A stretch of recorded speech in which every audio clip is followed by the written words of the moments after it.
നമസ്കാരം.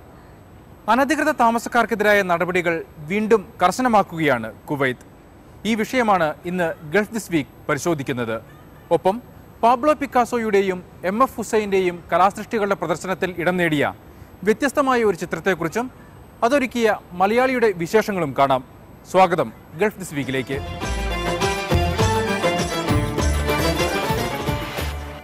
7 ലക്ഷത്തിലധികം ഇന്ത്യക്കാരുള്ള ഗൾഫ് രാജ്യമാണ് കുവൈത്ത്. ഇവരിലേറെ പേരും മലയാളികളുമാണ്. രാജ്യത്തെ 1.5 ലക്ഷത്തോളം വരുന്ന അനധികൃത താമസക്കാർക്കെതിരെ കർശന നടപടികളുമായി മുന്നോട്ടു പോവുകയാണ് കുവൈത്ത്. അനധികൃത താമസക്കാർക്കെതിരെ മാത്രമല്ല, ഇവർക്ക് സഹായമൊരുക്കുന്നവർക്കെതിരെയും നടപടിയുണ്ടാകും. കുവൈത്തിൽ 1.5 ലക്ഷത്തോളം വിദേശികൾ അനധികൃതമായി താമസിക്കുന്നുവെന്നാണ് സർക്കാരിന്റെ കണക്ക്. വാണിജ്യ വിസയിലും സന്ദർശക വിസയിലും എത്തി കാലാവധി കഴിഞ്ഞിട്ടും തിരികെ പോകാത്തവരാണ് ഇവരിലേറെയും. അനധികൃത താമസക്കാരെ കണ്ടെത്തി തിരിച്ചയക്കുന്നതിനുള്ള നടപടികൾ വീണ്ടും ഊർജിതമാക്കുകയാണ് കുവൈത്ത്.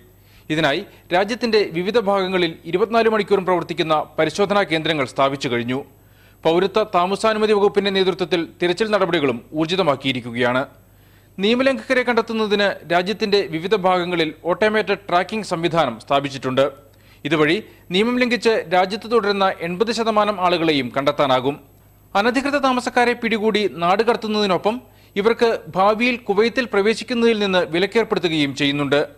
അനധികൃത താമസക്കാരെ തിരിച്ചയക്കുന്നതിനുള്ള തുക ബന്ധപ്പെട്ട സ്പോൺസറുടെ പക്കൽ നിന്ന് ഈടാക്കാനാണ് തീരുമാനം. മാത്രവുമല്ല, ഈ സ്പോൺസർക്ക് പുതിയ വിസകൾ അനുവദിക്കില്ല. വിസയില്ലാത്തവർക്ക് താമസ സൗകര്യവും ജോലിയും നൽകുന്നവർക്കെതിരെയും കടുത്ത നടപടികൾ ഉണ്ടാകും. ഇവരിൽ നിന്ന് വൻതുക പിഴ ഈടാക്കും. കഴിഞ്ഞ 2 ആഴ്ചയായി തുടരുന്ന പരിശോധനകളിലും തെരച്ചിലിലും 10,000-ലധികം അനധികൃത താമസക്കാരെ കണ്ടെത്തിയതായാണ് സൂചന. ഫർവാനിയ മേഖലയിലാണ് ഏറ്റവുമധികം അനധികൃത താമസക്കാർ പിടിയിലായത്, 3000-ലധികം പേർ. അഹമ്മദി, ഹവേലി, സിറ്റി ഗവർണറേറ്റ് തുടങ്ങിയ മേഖലകളിലും ഒട്ടേറെ പേർ പിടിയിലായിട്ടുണ്ട്. പിടിയിലായവരിൽ നല്ലൊരു ഭാഗം സ്ത്രീകളാണെന്നതും ശ്രദ്ധേയമാണ്. അതിനിടെ വിവിധ കാരണങ്ങളാൽ ഫയലുകൾ മരവിപ്പിക്കപ്പെട്ട 7000-ഓളം കമ്പനികളിലെ ജീവനക്കാർക്ക് അവരുടെ വിസ മാറുന്നതിന് 2 മാസത്തെ സമയം അനുവദിച്ചിട്ടുണ്ട്.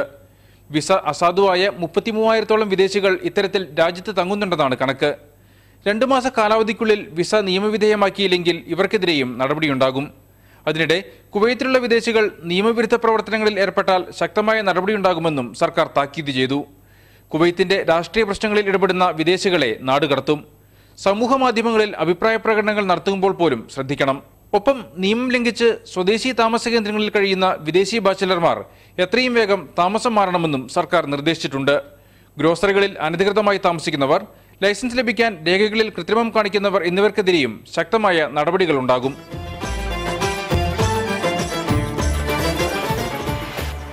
2005-ൽ ദുബായിൽ കാണാതായ മലയാളി യുവതി സ്മിതയുടെ തിരോധാനവുമായി ബന്ധപ്പെട്ട ദുരൂഹതകൾ അവസാനിക്കുകയാണ്. 10 വർഷം മുമ്പ് ഷാർജയിൽ കണ്ടെത്തിയ മൃതദേഹം സ്മിതയുടേത് തന്നെയാണെന്ന് ബന്ധുക്കൾ സ്ഥിരീകരിച്ചു. അതേസമയം DNA പരിശോധനാ ഫലം ലഭിക്കാത്തതിനാൽ മൃതദേഹം ബന്ധുക്കൾക്ക് വിട്ടു നൽകുന്നത് വൈകുകയാണ്. ഞാൻ ജോലി വാങ്ങിച്ചു കൊടുക്കാമെന്ന് പറഞ്ഞ് കൊണ്ടുപോയതാണ്. അന്ന് തുടങ്ങിയ കണ്ണുനീര് ഞങ്ങൾക്ക് ഇന്നും തീർന്നിട്ടില്ല. അവനെന്തെങ്കിലും ചെയ്തിട്ടുണ്ട്. ഹസ്ബൻഡ് കൊണ്ടുപോയപ്പോൾ അവൻ തന്നെ ഉത്തരവാദിത്വം വഹിക്കണ്ടേ?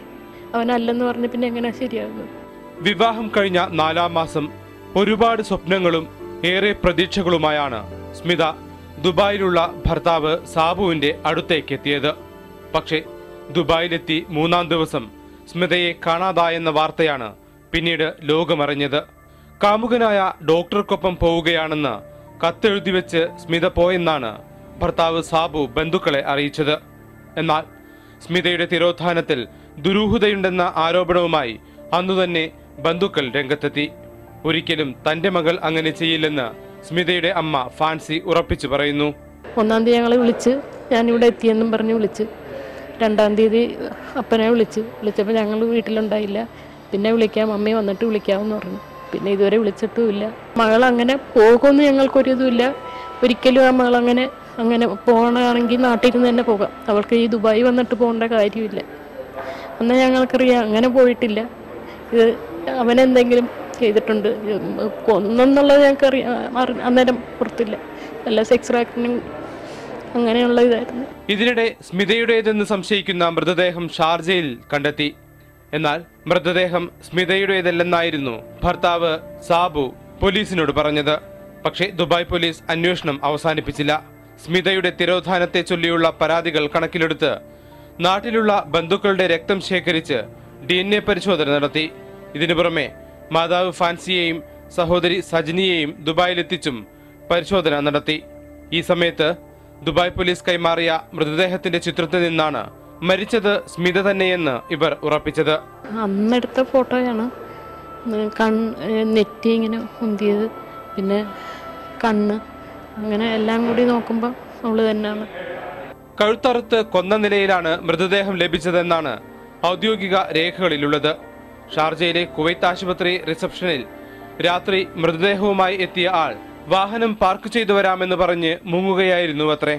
സ്മിതയുടെ തിരോധാനവുമായി ബന്ധപ്പെട്ട് നേരത്തെ സാബുവിനെ പോലീസ് അറസ്റ്റ് ചെയ്തെങ്കിലും തെളിവുകളുടെ അഭാവത്തിൽ വിട്ടയച്ചിരുന്നു. അസ്വാഭാവിക മരണവും തിരിച്ചറിയാത്ത മൃതദേഹവുമായി ഇപ്പോഴും ഷാർജ ഫോറൻസിക് ലാബിലുണ്ടെന്നാണ് പോലീസ് നൽകുന്ന സൂചന. രണ്ടാമത്തെ DNA പരിശോധനയുടെ ഫലത്തിനായി കാത്തിരിക്കുകയാണ് ദുബായ് പോലീസ്. റിസൾട്ട് പോസിറ്റീവായിട്ട് വന്നു കഴിഞ്ഞാൽ ബാക്കിയുള്ള നടപടിക്രമങ്ങളും എക്സ്ട്രാഡിഷൻ ട്രീറ്റിയെ പറ്റിയായാലും അതുപോലുള്ള മറ്റു നടപടിക്രമങ്ങളെ പറ്റിയായാലും കൂടുതലായി ആലോചിച്ചുകൊണ്ട് ഈ കേസ് ശക്തിപ്പെടുത്താനാണ് ഞങ്ങളുടെ തീരുമാനം. മരിക്കും മുൻപ് സ്മിത എഴുതിയതെന്ന് പറയുന്ന കത്ത് സാബു തന്നെ എഴുതിയതാണെന്ന് ഫോറൻസിക് പരിശോധനയിൽ തെളിഞ്ഞതാണ് കേസിൽ വഴിത്തിരിവായത്. അവള് നാട്ടിൽ ജോലി ചെയ്ത് ജീവിച്ചാൽ ഇവൻ എല്ലാ സർട്ടിഫിക്കറ്റും അത് ഇതൊക്കെ എടുത്ത് ഞാൻ ജോലി വാങ്ങിച്ചു കൊടുക്കാമെന്ന് പറഞ്ഞ് കൊണ്ടുപോയതാണ്. അന്ന് തുടങ്ങിയ കണ്ണുനീര് ഞങ്ങൾക്ക് ഇന്നും തീർന്നിട്ടില്ല. അപ്പനാണെങ്കിൽ ഒന്നും കൂടി രോഗിയായി തീർന്നു. മോളെ കാണണം. ഇതിനിടെ അമേരിക്കയിലേക്ക് കടന്ന സാബുവിനെ വിളിച്ചു വരുത്തി കേരള പോലീസ് അറസ്റ്റ് ചെയ്തു.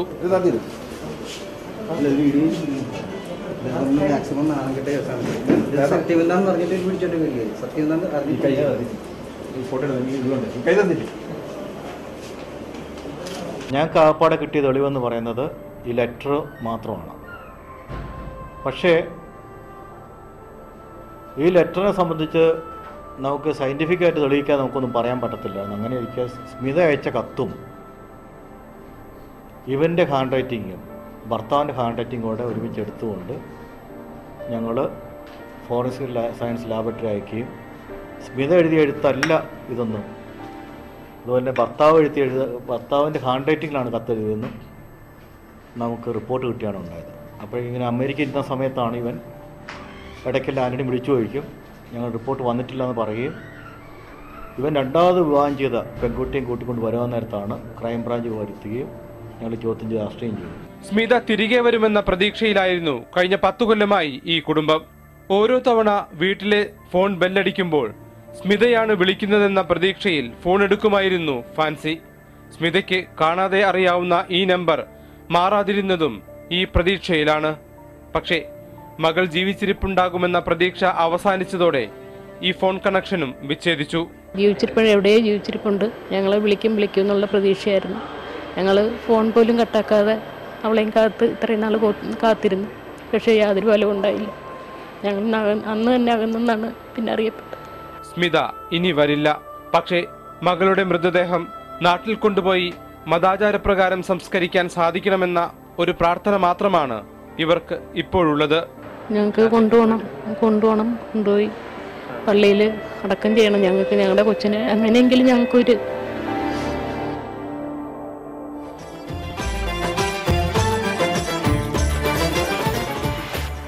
മലയാളികളുടെ പ്രിയ സഖാവും നേതാവുമാണ് മുൻ മുഖ്യമന്ത്രി EK നായനാർ. അദ്ദേഹം ഓർമ്മയായിട്ട് ഈ മെയ് 19-ന് 10 വർഷം പൂർത്തിയായി. ഈ അവസരത്തിൽ നായനാർ എന്ന പിതാവിനെയും മുഖ്യമന്ത്രിയെയും സഖാവിനെയും അനുസ്മരിക്കുകയാണ് അദ്ദേഹത്തിൻ്റെ മകൾ സുധ.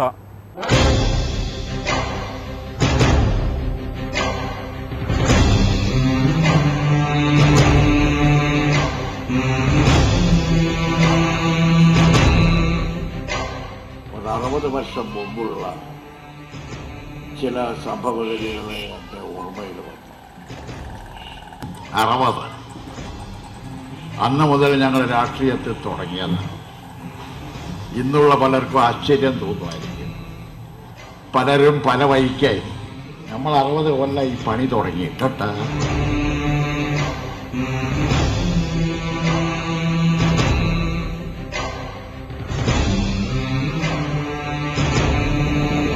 10 വർഷം വളരെ കഴിഞ്ഞ 10 വർഷം വളരെ ദുഃഖവും നഷ്ടബോധവും ഉള്ളൊരു വർഷങ്ങളായിരുന്നു അച്ഛനില്ലാതെ.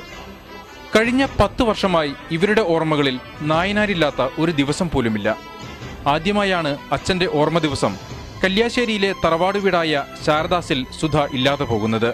കല്യാശ്ശേരിയിൽ നിന്ന് ഒരുപാട് ദൂരെ ഷാർജയിലായിരിക്കുമ്പോഴും സുധയുടെ മനസ്സിൽ കല്യാശ്ശേരിയിലെ തറവാടും അച്ഛന്റെ ഓർമ്മകളുമാണ്. മലയാളികൾക്ക് നായനാർ സരസനായ മുഖ്യമന്ത്രിയായിരുന്നുവെങ്കിൽ സുധയ്ക്കും സഹോദരങ്ങൾക്കും കർക്കശക്കാരനായ അച്ഛനാണ്. പൊതു സ്ഥലത്ത് അച്ഛൻ സരസന, പക്ഷെ വീട്ടിലത്ര അങ്ങനെ തമാശല്ല, കുറച്ച് സീരിയസ് ആണ്. അച്ഛൻ ഫുൾ ടൈം വായന അങ്ങനെ ഉള്ള, പിന്നെ ഭക്ഷണം കഴിക്കേണ്ട സമയം വരും. പക്ഷേ ചെറുമക്കൾക്കൊപ്പം ചേരുമ്പോൾ ഗൗരവത്തിന്റെ ഈ മുഖം മൂടി അദ്ദേഹം അഴിച്ചു മാറ്റിയിരുന്നു.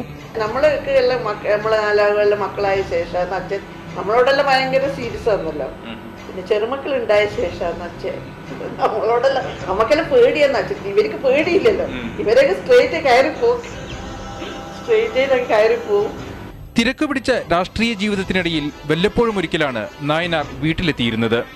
പക്ഷേ മുഖ്യമന്ത്രിയായതോടെ ഈ രീതിക്ക് മാറ്റം വന്നു.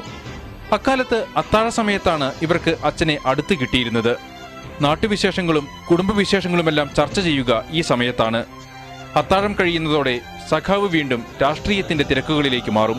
ഭക്ഷണത്തിന്റെ സമയത്താകുമ്പോൾ ഞങ്ങൾക്ക് ഡൈനിങ് ടേബിളിന്റെ ചുറ്റും ഇരുന്നിട്ട് അച്ഛനോട് സംസാരിക്കാം. അതേത് വിഷയമാണെങ്കിലും പഠിപ്പിൻ്റെ മറ്റു കാര്യങ്ങൾ, നാട്ടുകാര്യങ്ങൾ എന്തും സംസാരിക്കാം. ഡൈനിങ് ടേബിളിൻ്റെ അടുത്തുണ്ടാകുമ്പോഴുള്ള കാര്യങ്ങൾ പിന്നെ സംസാരിക്കാനുള്ള ഒരു സമയം കിട്ടും. അപ്പം അദ്ദേഹം സംസാരിക്കും. അത് കഴിഞ്ഞാൽ സമയം നോക്കിയിട്ട് പറയും, എൻ്റെ സമയമില്ല, എനിക്ക് സമയത്തിന് വിലയുണ്ട്, നിങ്ങൾ പോയിക്കോ, എനിക്ക് വേറെ പണിയുണ്ട് എന്ന് പറഞ്ഞു പോകും. കരുണാകരനും ഞാനും തമ്മിൽ ഒരേ നാട്ടുകാരാണ്. ഒന്ന് അതിൽ അസൂയുള്ള ആളുകൾ ഇരിപ്പുണ്ട്. ഞങ്ങളെ 13-ാം വയസ്സിൽ നമ്മളെ ബഹുമാനപ്പെട്ട കരുണാകരൻ ചെറുക്കൽ നിന്ന് തൃശ്ശൂരേക്ക് വന്നു എന്നാണ് ഒരു കഥ. ആ കഥ ശരിയാണോ എന്ന് എനിക്കറിയില്ല. അങ്ങനെയാണ് കരുണാകരൻ തൃശ്ശൂരിലുള്ള ഒരു ജയിലുണ്ട്, വിയൂർ ജയിൽ. ഞാനും കിടന്നവൻ അവിടെ ഒരു 10 മാസം 11 മാസം 9 മാസം കരുണാകരൻ അവിടെ കിടന്നു എന്നാണ് ഒരു ചരിത്രം. ജയിലിൽ കിടക്കാത്തവർ കുറവാണ്. കുടുംബത്തെ എന്നും രാഷ്ട്രീയത്തിൽ നിന്ന് മാറ്റി നിർത്തിയ നായനാർ മക്കൾ രാഷ്ട്രീയത്തിൽ ഇറങ്ങുന്നതിനെ ഒരു കാലത്തും അനുകൂലിച്ചിരുന്നില്ല. അച്ഛന് വലിയ താല്പര്യമില്ല, ഉണ്ടായിട്ടുണ്ടാവും. പിന്നെ ഞങ്ങൾക്ക് അങ്ങനെ ഒരു താല്പര്യം ഇല്ല. പൊതുവേദികളിലെല്ലാം പ്രസന്നവദനായിരുന്ന നായനാരെ അപൂർവമായി മാത്രമേ ദുഃഖിതനായി മക്കൾ കണ്ടിട്ടുള്ളൂ. EMS-ഉം AKGയും അടക്കമുള്ള പ്രിയ സഖാക്കളുടെ വേർപാട് അറിഞ്ഞ വേളകളിലായിരുന്നു അത്. EMS മരിച്ചെല്ലാം പൊട്ടിക്കരഞ്ഞ്, അതുപോലെ AKG മരിച്ചപ്പോൾ മുഖ്യമന്ത്രിയായിരിക്കെ ജോൺ പോൾ രണ്ടാമൻ മാർപ്പാപ്പ നായനാർക്ക് സമ്മാനിച്ച കൊന്ത കുടുംബം ഇന്നും അമൂല്യ നിധി പോലെ സൂക്ഷിക്കുന്നു. പലരും ചോദിച്ചിട്ടും നായനാർ നൽകാതിരുന്ന കൊന്ത ശാരദ ടീച്ചറുടെ കൈകളിൽ ഇപ്പോഴും ഭദ്രം.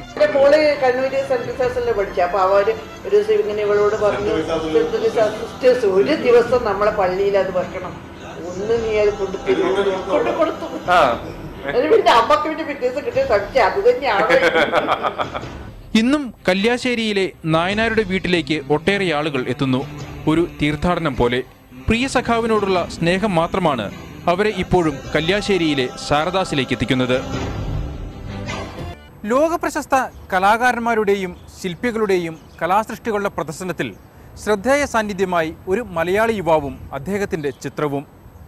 ദുബായ് പാംസ്ട്രിപ്പ് മാളിൽ നടക്കുന്ന കലാസൃഷ്ടികളുടെ പ്രദർശനത്തിലാണ് കോഴിക്കോട് സ്വദേശി ഉദയഭാനുവും അദ്ദേഹത്തിൻ്റെ ചിത്രവും ശ്രദ്ധ നേടുന്നത്.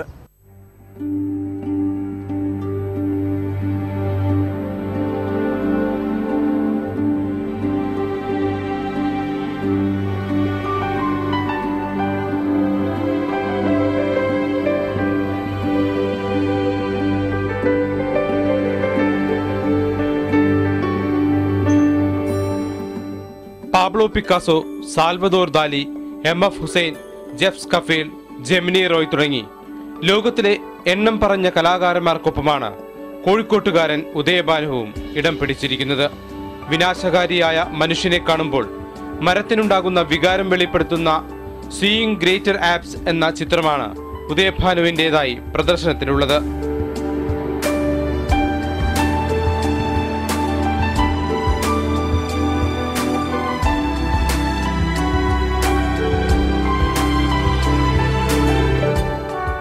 എൻവയോൺമെൻറ്റലായിട്ട് ബന്ധപ്പെട്ട വിഷയമാണത്. വൃക്ഷങ്ങളുടെ ആക്ച്വലി ഇതൊരു സീരിയലാണ്, ഒരു ഫോട്ടോ എസ്സേ ആണ്. 26 ഫോട്ടോകളുടെ അതിലുള്ള ഒരു ഫോട്ടോ ആണ് തിരഞ്ഞെടുത്തിരിക്കുന്നത്. ആ ഫോട്ടോ എസ്സേ പറയുന്നത് വനനശീകരണത്തെക്കുറിച്ചും അതിനെതിരായിട്ടുള്ള വൃക്ഷങ്ങളുടെ തന്നെ അവർ തന്നെ അതിനെക്കുറിച്ച് സംസാരിക്കുന്ന പോലെയുള്ള ഒരു കാര്യം പോലെയാണ് അത് വരുന്നത്. കൈകാര്യം ചെയ്ത വിഷയത്തിലെ വ്യത്യസ്തതയാണ് ഉദയഭാനുവിന്റെ ചിത്രത്തെ ലോകോത്തര ചിത്രകാരന്മാരുടെ പ്രദർശനത്തിലേക്ക് എത്തിച്ചത്.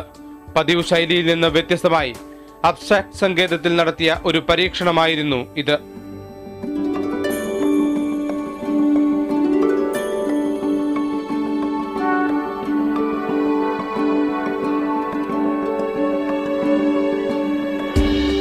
അബ്സ്ട്രാക്റ്റ് ആകുമ്പോൾ കാണുന്ന ആളുകളുടെ അവരുടെ ഒരു കാലിബർ അനുസരിച്ച് ഈ ചിത്രങ്ങൾ പറയുന്ന രീതി മാറിക്കൊണ്ടേയിരിക്കും. അതുകൊണ്ട് തന്നെ വ്യത്യസ്തമായിട്ടുള്ള ആളുകൾ കാണുമ്പോൾ വ്യത്യസ്തമായിട്ടുള്ള രീതിയിൽ അത് അനുഭവപ്പെടാം. അതേസമയം ഒരാൾ തന്നെ വ്യത്യസ്തമായിട്ടുള്ള മാനസിക ഭാവത്തോടുകൂടി കാണുമ്പോൾ അപ്പോഴും അത് ഒരാൾക്ക് തന്നെ പലതരത്തിലും കാണാൻ സാധിക്കുമാറാവും. അപ്പം ഒരു ഫോട്ടോയെ വളരെ റിയലിസ്റ്റിക് ആയിട്ട് എടുക്കുന്നതിൽ നിന്നും എത്രയോ ഡെപ്ത് ആയിട്ടുള്ളൊരു ഫീലിംഗ് ഈ അബ്സ്ട്രാക്റ്റ് ആയിട്ട് എടുക്കുമ്പോഴുണ്ട്.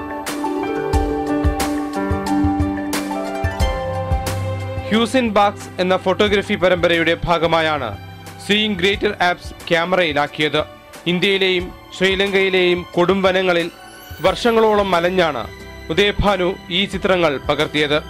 ചിത്ര പരമ്പരയുടെ പ്രദർശനം വരുന്ന ഒക്ടോബറിൽ അൽബസ്താക്കിയയിലെ മജ്ലിസിൽ നടക്കും.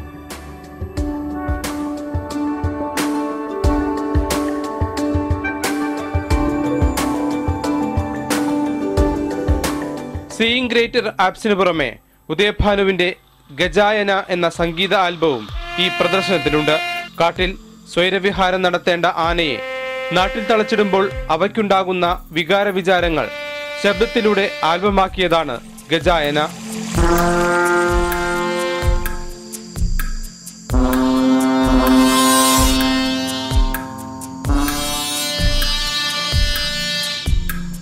ചിത്രകലയിലെ മഹാരഥന്മാരുടെ സൃഷ്ടികൾക്കൊപ്പം ഇടം പിടിക്കാനായത് കഴിവിനേക്കാളുപരി ഭാഗ്യമാണെന്ന് ഉദയഭാനു പറയുന്നു.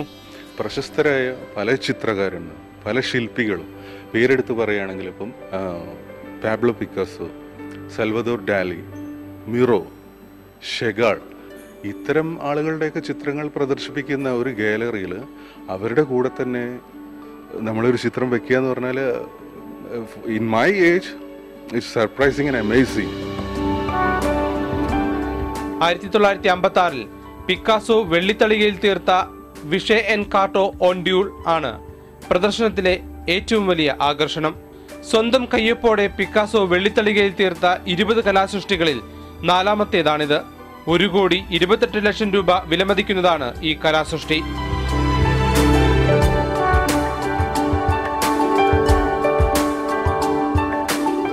എക്സ്പോസിഷൻ വലേറിസ് എന്ന മറ്റൊരു പിക്കാസോ ചിത്രവും പ്രദർശനത്തിലുണ്ട്. സ്പാനിഷ് ശില്പി സാൽവദോർ ദാലിയുടെ കോസ്മിക് റൈനോസോസ് ആണ് ശ്രദ്ധേയമായ മറ്റൊരു ശില്പം.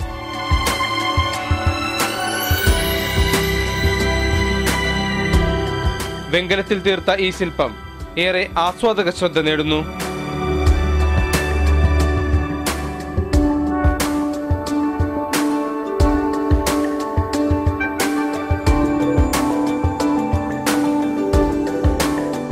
ലോകത്തിലെ ഏറ്റവും വലിയ സമ്മാനത്തുകയുള്ള കുതിരയോട്ട മത്സരത്തിന്റെ അവസാന രംഗം ചിത്രീകരിക്കുന്ന ഫിനിഷിംഗ് പോയിന്റ് എന്ന MF ഹുസൈൻ ചിത്രവും പ്രദർശനത്തിന്റെ ഭാഗമാണ്.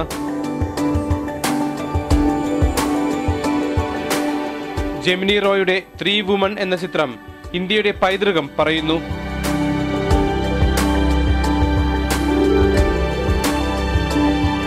We have a selection of 58 artists presented in the gallery.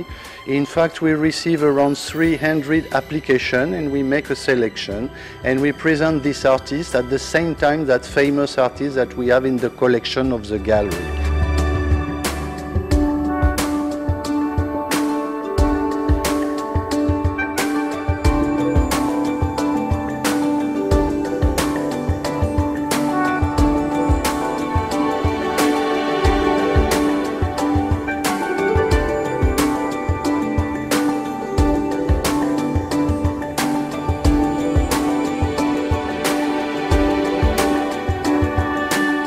72 സൃഷ്ടികളടങ്ങിയ ബിഗ് പിക്ചർ പ്രദർശനം ഈ മാസം 31 വരെ ജുമേറ പാം സ്ട്രിപ്പ് മാളിലെ പ്രോ ആർട്ട് ഗാലറിയിൽ ആസ്വാദകർക്കായുണ്ടാകും.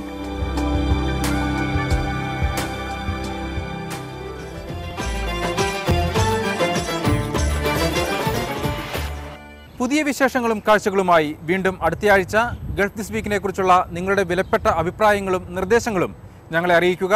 വിലാസം: the producer, Gulf this week, Manorama news, post box number 502638, Dubai media city, UAE. Fax 0442646466. Email mmtvdubai@gmail.com.